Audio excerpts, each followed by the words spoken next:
Alors, je t'explique comment on comprend le tableau des sigles. Du coup, regarde.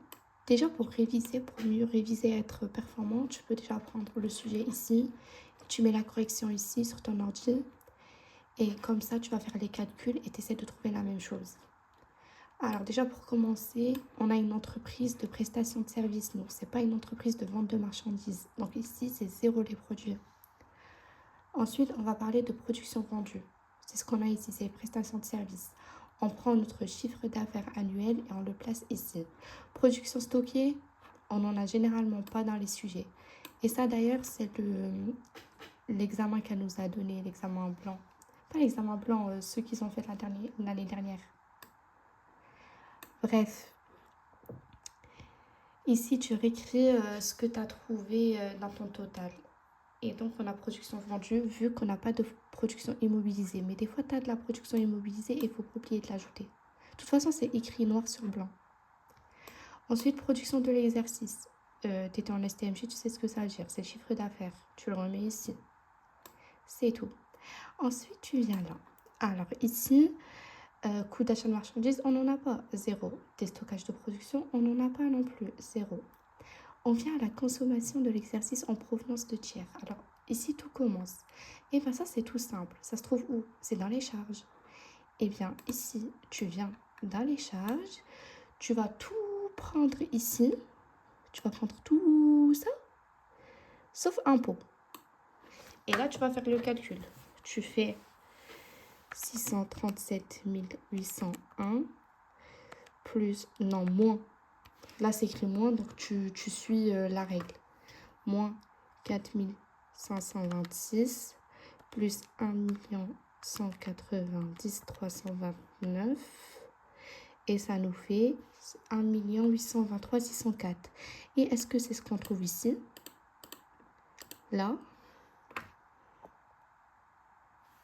Est-ce que c'est ce qu'on trouve ici? Oui, c'est ce qu'on trouve ici. Donc, on a pour 1 823 604. Et ça, c'est tout le temps comme ça, regarde. Ça, tu peux l'écrire sur ta feuille.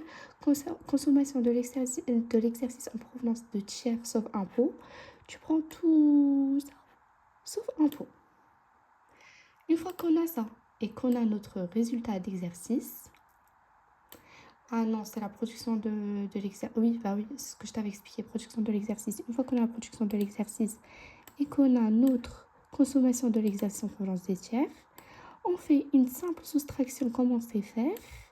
On fait ça moins ça et on a notre valeur ajoutée. Un des indicateurs les plus importants, on l'a trouvé.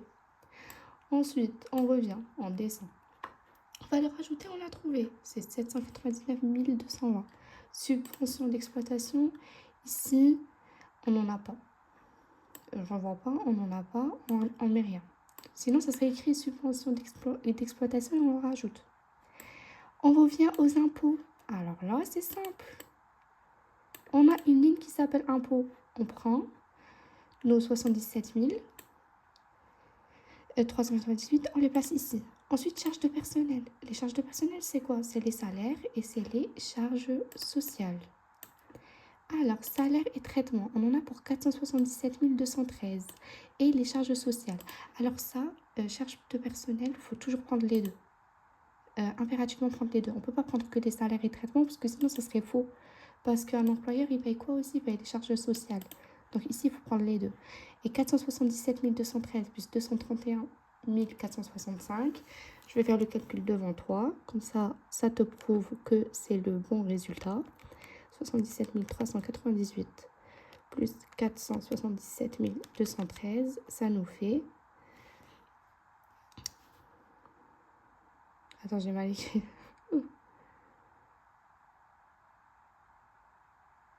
Oui, j'ai mal écrit.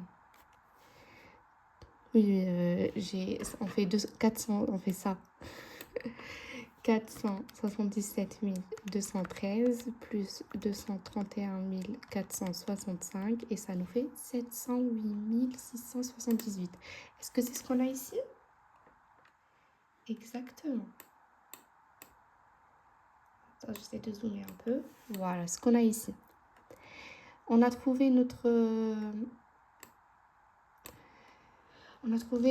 impôt plus charge et le total est 786 000. Là, qu'est-ce qu'on fait? Eh bien, on va prendre notre valeur ajoutée et on enlève les impôts et les charges de personnel. Et ça va nous faire notre excédent brut ou insuffisance brute d'exploitation. Et ici, ça fait 13 144. On revient en bas. Regarde, c'est bientôt fini. On revient en bas. Excédent brut d'exploitation, on vient de le trouver en faisant ça moins ça. C'est 13 144. Reprise sur charge et transfert de charge. Alors ça se trouve où? Je découvre le sujet avec toi, je te mens pas. Donc je vais essayer de le chercher. Ah bah c'est ici. Reprise sur charge et transfert de charge. Ici c'est dans les produits, donc on cherche dans les produits. Et c'est donc ça. Reprise sur amortissement et provision. Ça je crois que c'est le seul où le nom il est un peu changé, c'est tout. Là on met 3000. Autres produits, on en a pour 15 645. Des fois, si ça te mélange et tu sais pas où on prend ça, tu regardes la ligne d'après. Si tu vois que c'est autre produit, bah, tu prends juste ce qu'il y a en haut de autre produit. Bon, ici, on fait l'addition de tous les trois avec l'excédent brut qu'on avait trouvé précédemment. Et ça nous fait 31 786. Ensuite, on revient ici. Insuffisance brute d'exploitation. On n'a pas eu un nombre négatif ici, on a eu un truc positif. Donc, logiquement, on le place ici. C'est pas une insuffisance. Ensuite, les dotations aux amortissements et aux provisions. Alors, ça, on le trouve dans les charges normalement, parce que c'est dans la ligne des charges. Alors, dotation... Ah bah c'est ça, 17 806. Dotation aux amortissements et provisions. C'est écrit noir et blanc. On reprend dans le compte de résultat, on le place ici. Autre charge, on en a pour 3 492. On met ici. Le total est de 21 298. Et ici, le total est de 31 789. On soustrait et ça nous fait notre résultat d'exploitation qui est exactement de 10 491. C'est déjà positif. Ensuite, on continue, c'est toujours la même chose. Résultat d'exploitation, on vient de le trouver, 10 491. Ça, on n'en a pas. Souvent, on n'en a pas. Produits financiers. Mais ça, c'est clair dans le compte de résultat. C'est en fait ça. Produits financiers. Et on en a pour 4066. Alors, on additionne et ça nous fait 14 777. 57. Ensuite, résultat d'exploitation. On a eu quelque chose de positif ici. Ici, on a eu quelque chose de positif. Donc, on met rien. On va pas mettre une perte. Et ça, on n'en a pas encore. Et charge financière. Charge financière, c'est en face des produits financiers. On en a pour 23 746. En place ici. Et notre total est de ça. Et du coup, ici, on va prendre ce total-là, comme tout à l'heure, qu'on va soustraire avec ce total-là. Et ça nous fait en tout résultat courant avant impôt, bénéfice ou perte négatif. Et bien, ça continue toujours. Qu'est-ce qu'on va faire? On revient ici. Là, avant de replacer le chiffre qu'on a trouvé, produit exceptionnel. Ici, c'est écrit noir sur blanc aussi. C'est là. On en a pour 25 000 en place. Charge exceptionnelle, on en a pour... Charge exceptionnelle, on en a pour 20 450. On fait ça moins ça et on en a pour 4 550. On descend dans la dernière ligne. Résultat courant avant impôt. Eh ben, on peut rien mettre. Pourquoi? Parce qu'on n'a pas un nombre positif ici, c'est un nombre négatif. Qu'est-ce qu'on fait?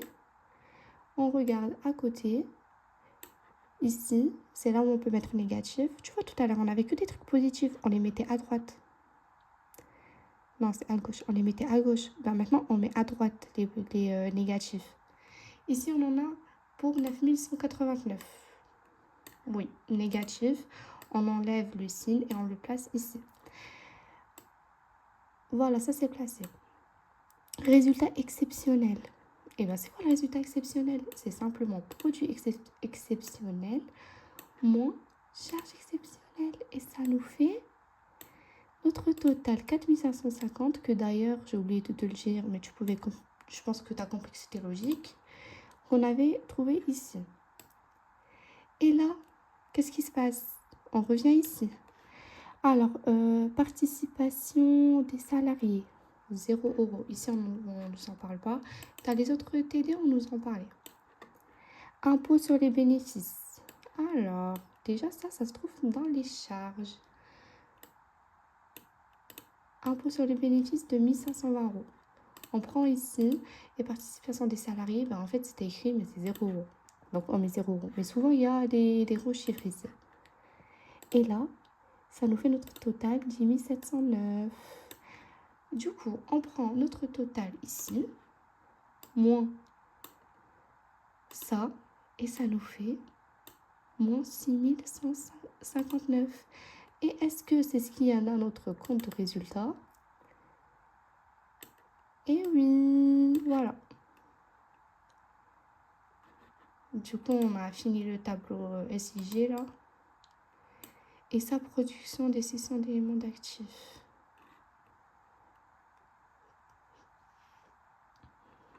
Ah, c'est ça, je crois. Ouais, c'est ça. C'est le compte bancaire.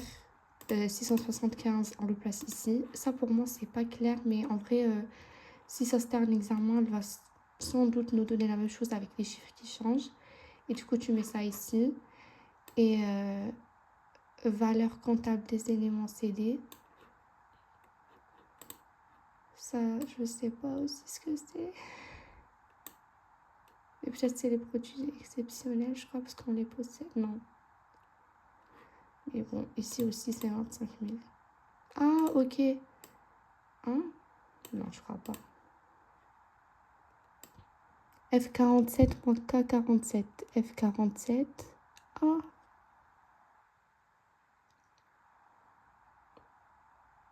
Mais ça fait pas 25 000, ça.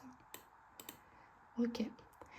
Bon, voilà. À part pour ça, je ne saurais pas t'aider. Mais en gros, c'est... On a rempli le plus dur, l'essentiel.